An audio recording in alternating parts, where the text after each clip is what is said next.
Wentira dipercaya oleh masyarakat setempat sebagai wilayah kerajaan jin terbesar yang terletak di daerah kebun kopi di kawasan hutan belantara di antara kota Palu dan Kabupaten Mutong, Sulawesi Tengah.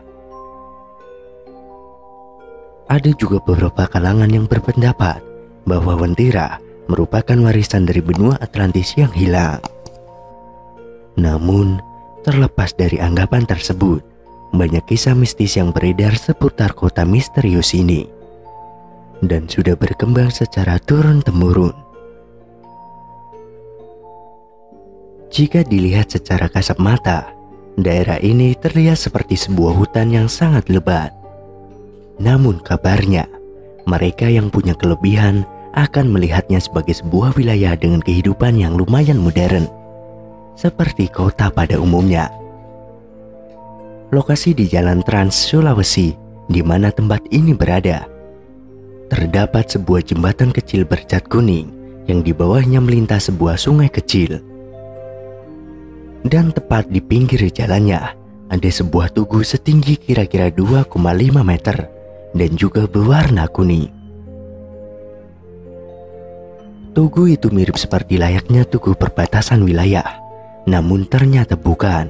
Tugu itu adalah tugu yang berbeda, dan pada tugu bercat serba kuning tersebut juga tertulis kalimat Ngapa Uwentira.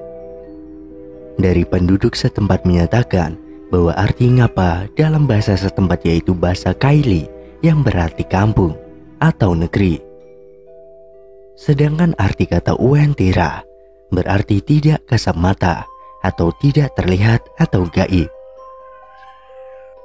Jadi, arti kata Ngapa Uwentira berarti kota tidak kasat mata atau kota tidak terlihat mata karena kota itu gaib. Namun lain dari pemahaman tersebut, ada pula penduduk lokal yang menceritakan asal-muasal kata Uwentira dengan versi lain. Nama kota ini konon diambil dari kata Uwentira, di mana arti tersebut bermakna air berwarna merah. Tetapi dengan berjalannya waktu, sampai sekarang masyarakat sekitar lebih terbiasa menyebutnya sebagai Uwentira. Namun, pelafalan huruf U kadang tidak terdengar dengan jelas, yang mengakibatkan sebagian orang mendengarnya sebagai Wentira. Masyarakat di sana juga percaya bahwa di tempat ini semacam portal antar dimensi, karena di sanalah berdiri gerbang gaib menuju Wentira atau kota dunia gaib. Cerita yang berkembang di sana juga menyebutkan jika para pemimpin Wentira adalah raja yang memiliki 7 panglima perang, yang masing-masing memiliki bala tentara yang sangat banyak.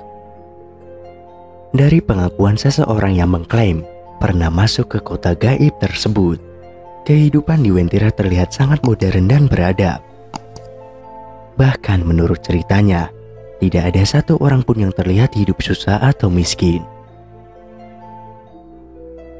Menurut penduduk setempat, wujud penghuni Wentira tidak jauh dengan penampilan fisik manusia pada umumnya.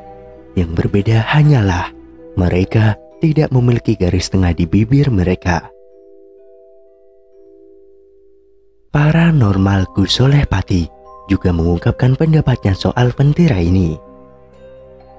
Menurut Gus Soleh Pati, pertama ketika saya di Wentira, tepatnya di Palu, Sulawesi Tengah, itu saya masuk gerbang. Bagi penglihatan orang awam terlihat seperti kali biasa, kali agak naik. Penglihatan mata batin saya itu adalah pintu pertama, ada penjaganya, terus pintu kedua naik lagi, ada penjaganya juga. Kalau nggak salah, seingat saya sampai pintu ke-7 atau pintu ke-9.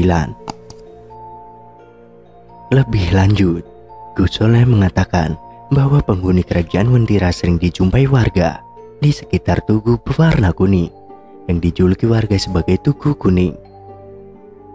Warna kuning merupakan ciri khas yang awam ditemui di Wentira. Pasalnya, di sepanjang jalan terjal menuju kawasan tersebut berjajar rumah mungil yang berwarna kuning. Diketahui jika warna tersebut merupakan warna yang sangat disukai oleh penghuni kerajaan Wentira. Tokoh adat setempat, Pak Soni dan Pak Salam, melarang bagi siapa saja yang ingin berkunjung ke sana dengan mengenakan pakaian kuning. Tidak main-main, siapapun yang melanggar bisa saja menghilang untuk selamanya karena terbawa ke kerajaan gaib Wentira. Menurut kepercayaan penduduk, khususnya Palu, dilarang pakai kuning ke sana karena rata-rata yang hilang di sini ternyata yang pakai baju kuning, ujar Pak Salam. Berdasarkan warga Palu yang pernah melihat atau berkunjung ke kota Wentira langsung, mereka menyebut jika penghuni kerajaan gaib Wentira memiliki penampilan layaknya manusia biasa. Mereka memiliki kehidupan masing-masing, berkeluarga dan berkoloni. Hanya saja, ada satu fisik yang membedakan manusia pada umumnya dengan manusia penduduk asli kota Wentira. Penduduk Wentira disebutkan tidak memiliki garis tengah bibir dan dapat menghilang seketika. Ada sebuah kisah yang cukup terkenal.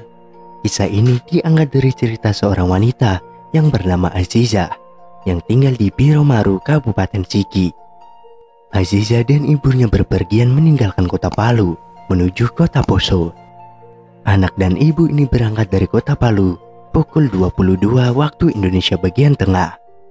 Di tengah perjalanan, ibu Aziza mengantuk dan tidak bisa menahan rasa kantuknya.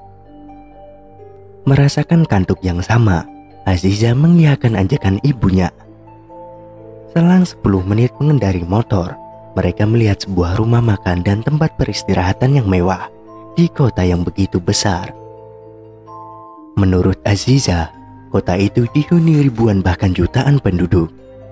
Kemewahan rumah makan yang dilihat mengalahkan kemewahan rumah makan dan tempat peristirahatan yang ia pernah kunjungi di kota Palu. Besar kota itu seperti kota yang ada di luar negeri, seperti Paris, tutur Aziza dan ibunya. Mereka berdua pun heran dan bertanya-tanya dalam hati, kota apakah ini? Ingin segera tidur, Aziza dan ibunya memberanikan diri menuju tempat istirahat itu. Ketika melangkahkan kakinya menuju tempat peristirahatan tersebut, Aziza disapa oleh pria tua yang duduk di bawah pohon nunung besar. Laki-laki tua itu menggunakan pakaian yang sangat kotor. Laki-laki itu bertanya pada Aziza, "Anda dari mana dan mau kemana, nak?" "Saya dan ibu saya dari Palu, mau ke Poso jenguk keluarga yang sakit," jawab Aziza mengisahkan. Spontan, laki-laki itu memberi nasihat, "Anak muda, janganlah kau sebanyak-banyak meluangkan waktumu di kota ini, karena kota ini memintamu untuk tinggal di kota ini selamanya."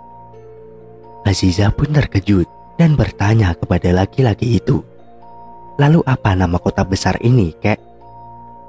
Kemudian laki-laki itu menjawab, "Kota ini adalah kota Wentira."